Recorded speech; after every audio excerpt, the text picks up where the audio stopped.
प्यारे दोस्तों, आज हम बात करेंगे अश्वत्थामा के बारे में, जिन्हें कलयुग के 7 चिरंजीवियों में से एक माना जाता है।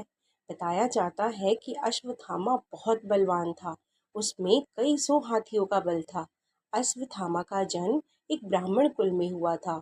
उसके पिता का नाम गुरु द्रोणाचार्य और माता का नाम कृपा था। अश्वत्थामा इतना शक्तिशाली था कि वो अकेले पांडवों की सेना में त्राही त्राही मचा देता था।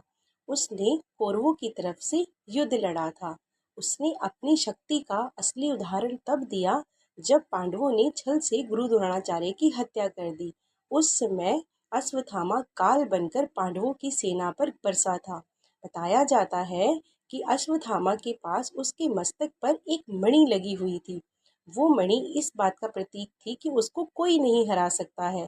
उसने पांडवों से बदला लेने के लिए रानी द्रौपदी के गर्भ में पल रहे पांडवों के शेष को गर्भ में ही मार डाला था।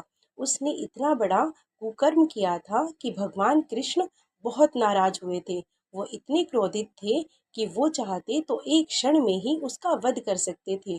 लेकिन उसने इतना घिनौना अपराध किया था कि भगवान ने उसको कोई दंड नहीं दिया, क्योंकि वो जानते थे कि अगर वो दंड देंगे तो वो मोक्ष को प्राप्त कर जाएगा।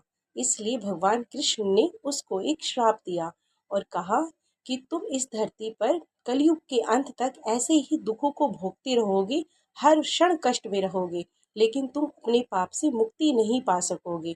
तब भगवान कृष्ण ने उसके माथे की पे लगी मणि को भी निकाल लिया।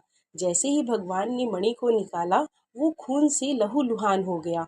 तब वो दया की विनती करने लगा। तब भगवान कृष्ण ने कहा कि तुम्हारा उद्धार तभी होगा जब मैं कलयुग के अंत में कल की रूप में आऊँगा।